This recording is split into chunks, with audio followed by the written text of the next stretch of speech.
Quando Jesus desceu do monte, grandes multidões o seguiam. E eis que veio um leproso e o adorava, dizendo: Senhor, se quiseres, podes tornar-me limpo. Jesus, pois, estendendo a mão, tocou-o, dizendo: Quero ser limpo. No mesmo instante ficou purificado da sua lepra. Disse-lhe então Jesus: Olha, não contes isto a ninguém, mas vai, mostra-te ao sacerdote e apresenta a oferta que Moisés determinou para lhe servir de testemunho. Tendo Jesus entrado em Cafarnaum, chegou-se a ele um centurião que lhe rogava, dizendo: Senhor, o meu criado jaz em casa paralítico e horrivelmente atormentado. Respondeu-lhe Jesus: Eu irei e o curarei. O centurião, porém, replicou-lhe: Senhor, não sou digno de que entres debaixo do meu telhado, mas somente dize uma palavra, e o meu criado há de sarar. Pois também eu sou homem sujeito à autoridade, e tenho soldados às minhas ordens, e digo a este: vai, e ele vai, e a outro: vem, e ele vem, e ao meu servo: faze isto, e ele o faz. Jesus, ouvindo isso, admirou-se e disse aos que o seguiam: Em verdade vos digo que a ninguém encontrei em Israel com tamanha fé. Também vos digo que muitos virão do Oriente e do Ocidente, e reclinar-se-ão à mesa de Abraão, Isaque e Jacó no reino dos céus. Mas os filhos do reino serão lançados nas trevas exteriores. Ali haverá choro e ranger de dentes. Então disse Jesus ao centurião: Vai-te e te seja feito assim como creste. E naquela mesma hora o seu criado sarou. Ora, tendo Jesus entrado na casa de Pedro, viu a sogra deste de cama, e com febre. E tocou-lhe a mão, e a febre a deixou. Então ela se levantou e o servia.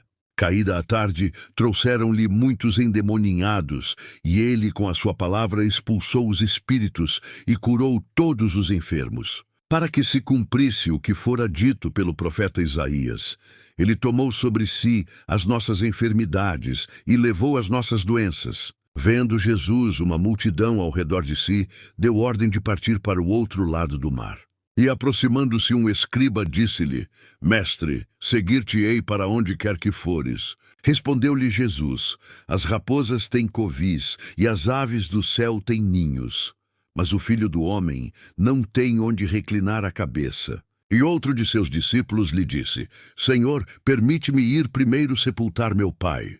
Jesus, porém, respondeu-lhe: Segue-me e deixa os mortos sepultar os seus próprios mortos. E entrando ele no barco, seus discípulos o seguiram. E eis que se levantou no mar tão grande tempestade, que o barco era coberto pelas ondas. Ele, porém, estava dormindo. Os discípulos, pois, aproximando-se, o despertaram, dizendo: Salva-nos, Senhor, que estamos perecendo. Ele lhes respondeu: Por que temeis, homens de pouca fé? Então, levantando-se, repreendeu os ventos e o mar. E seguiu-se grande bonança. E aqueles homens se maravilharam, dizendo: Que homem é este, que até os ventos e o mar lhe obedecem? Tendo ele chegado ao outro lado, a terra dos Gadarenos, saíram-lhe ao encontro 2 endemoninhados, vindos dos sepulcros. Tão ferozes eram que ninguém podia passar por aquele caminho. E eis que gritaram, dizendo: Que temos nós contigo, Filho de Deus? Vieste aqui atormentar-nos antes do tempo? Ora, a alguma distância deles, andava pastando uma grande manada de porcos.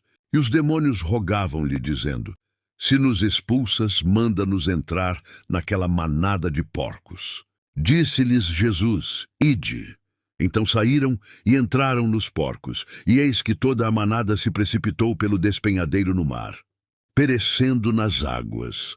Os pastores fugiram e, chegando à cidade, divulgaram todas estas coisas e o que acontecera aos endemoninhados. E eis que toda a cidade saiu ao encontro de Jesus, e vendo-o, rogaram-lhe que se retirasse dos seus termos. Jesus, voltando para o barco, com um olhar solene no horizonte. Em um tempo de esperança e transformação, Jesus, o Messias, chegou às margens de uma antiga cidade, trazendo uma mensagem de amor e poder. Com calma e propósito, ele desembarcou, seus olhos observando a movimentação da multidão que já começava a se reunir. Logo, uma cena comovente se desenrolou. amigos dedicados carregavam um homem paralítico em sua maca, buscando a cura. Jesus, com um olhar de profunda compaixão, fixou seus olhos no homem frágil, um sorriso acolhedor em seu rosto. Ele proferiu palavras de ânimo e perdão, tocando não apenas o corpo, mas também a alma do homem. Para a surpresa de todos, o paralítico se levantou rapidamente, pegando sua maca, curado e transformado. A admiração e o choque eram visíveis nos rostos das pessoas, testemunhas de um milagre inegável. Em seguida, Jesus caminhou até uma tenda de coletoria, onde Mateus, um cobrador de impostos, estava trabalhando. Com um simples gesto, Jesus o chamou. Mateus, surpreso, largou sua pena e se levantou para segui-lo. A decisão de Mateus de seguir Jesus foi imediata, um testemunho do poder transformador do chamado divino. Mais tarde, Jesus compartilhou uma refeição em uma casa humilde, rodeado por publicanos e pecadores. Ele ensinava sobre a misericórdia, mostrando que seu reino era para todos, especialmente para os marginalizados. Ao fundo, fariseus observavam com desdém, cochichando, incapazes de compreender a profundidade de sua compaixão. Ainda em meio à multidão, uma mulher com uma doença crônica estendeu a mão trêmula, cheia de fé. Ao tocar a borda do manto de Jesus, ela sentiu um alívio instantâneo, uma cura que transformou sua vida. Jesus, sentindo o poder que dele saíra, reconheceu a fé da mulher e a abençoou. Em outro momento de dor, Jesus confortou o chefe da sinagoga, cuja filha havia falecido. Dentro de um quarto silencioso, ele segurou a mão da menina e ela abriu os olhos, sorrindo. A vida retornou, um milagre de restauração que trouxe alegria e esperança à família enlutada.